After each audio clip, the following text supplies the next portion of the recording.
박영수 특검팀으로부터 자료를 넘겨받은 검찰 특별수사본부가 오늘 처음으로 취재진과 상견례 자리를 가졌습니다. 검찰은 박근혜 대통령의 탄핵 여부와 상관없이 수사하겠다는 원론적인 입장을 내놨습니다. 취재기자 연결돼 있습니다. 김승환 기자. 네, 서울중앙지검입니다.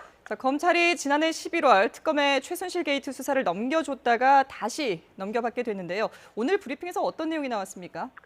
네, 검찰은 지난해 11월 말쯤 대부분 수사를 마무리하고 약 3개월 만에 다시 수사를 하게 됐는데요. 특검으로부터 넘겨받은 자료가 상당히 많아서 일단 이번 주까지는 수사 기록을 검토하는 데 집중할 것으로 보입니다.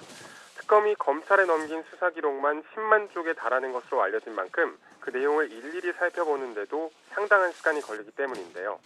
일각에서는 다음 주쯤 미르와 K스포츠재단 출연금을 둘러싼 뇌물 의혹과 관련해 대기업 관계자에 대한 줄 소환이 이어질 것이라는 관측도 나오지만 현재로서는 언제 소환과 압수수색 등 강제 수사에 들어갈지는 알 수 없는 상황입니다.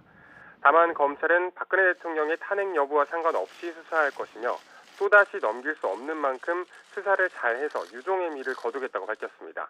앞서 특검의 최종 수사 결과 발표 날 특수본 출범을 알리면서 앞으로 법과 원칙에 따라 엄정히 수사하겠다고 내놨던 방침과 같은 맥락인데요.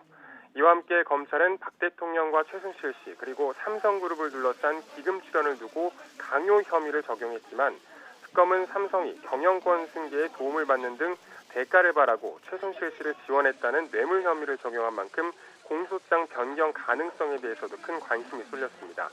일단 검찰은 앞서 그렇게 기소했다는 것은 강요 혐의 등으로 결론을 냈다는 것이라는 원론적인 입장을 재차 확인했지만 공소장 변경의 가능성을 열어두고 있는 것으로 보입니다. 현재 검찰특별수사본부는 이영렬 서울중앙지검장이 본부장을 맡고 중앙지검 형사 8부, 특수 1부, 첨단범죄수사 2부 검사 30여 명이 주축이 돼 구성됐습니다. 이 가운데는 특검에 파견됐던 검사 4, 5명도 다시 복귀해서 합류한 것으로 알려졌습니다. 특수본은 특검이 뇌물 혐의의 피의자로 입건한 박 대통령 수사뿐 아니라 SK와 롯데 등 대기업들의 뇌물 의혹과 관련해 뇌물 의혹과 함께 우병우 전 수석의 비위 혐의에 대한 수사에 집중할 것으로 보입니다.